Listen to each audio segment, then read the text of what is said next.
Hi guys, kamusta? My name is Ronald.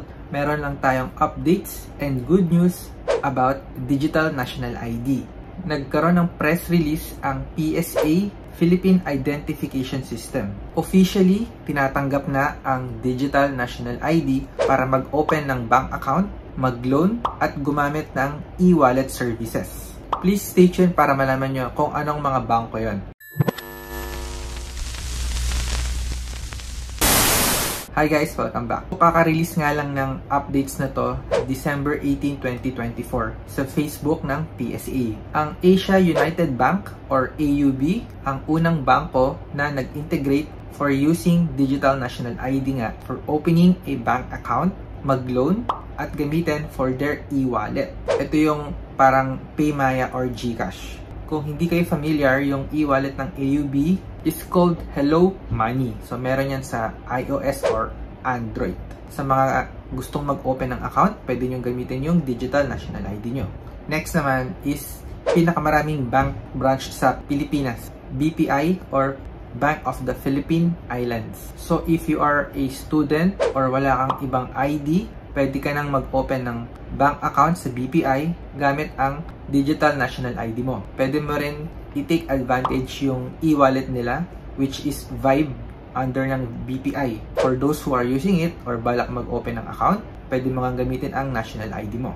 And next, actually hindi naman to bago, which is GCash. Last year pa nag-roll out to na tumatanggap sila ng Digital National ID para ma-verify yung GCash account. So ito mismo yung sabi ng GCash. All three types of national ID we accept, from card type, e-fill ID, or paper type, as well as digital national ID. Lahat yan ina-accept namin. Pero I am aware na mahirap pa din magpa-verify sa GCash kahit gamit mo na yung tatlong ID na to. Maraming reason kasi, pwedeng system error, pwede yung sa facial scan, pag-scan ng selfie, or pag-scan ng ID mismo. But again, this is still a good news para sa mga hindi pa nakapag-try magpa-verify. Kaya meron ako mga tutorials na ginawa kasi alam ko kung gaano kahirap magpa-verify ng GCash. Yan nga yung mga tatlong nag-participate para tumanggap ng Digital National ID. Kasama na nga doon yung card type and paper type. So tandaan nyo yan. Pare-pareho lang ng purpose or value ng mga ID na yan.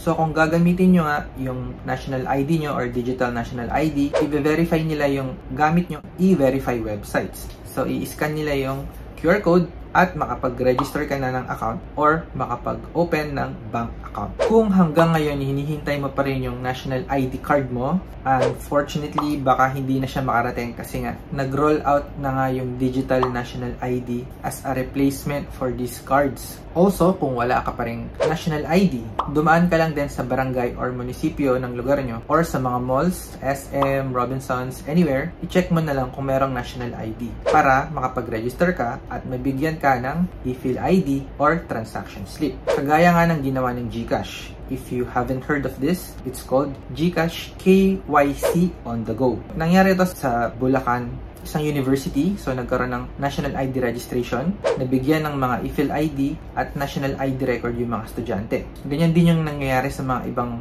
munisipyo nyo around Metro Manila and around the Philippines. I-check nyo na lang mabuti kasi nga malaking tulong sa mga wala pang valid ID to. Tulad ng mga estudyante, minors, birth certificate lang yung hawak. Ayun, sana nakatulong yung video. Kung meron kayong tanong, message me in Facebook or you can comment down below, sasagutin ko kayo. Yun lang guys, maraming salamat. Don't forget to subscribe and I will see you in my next video.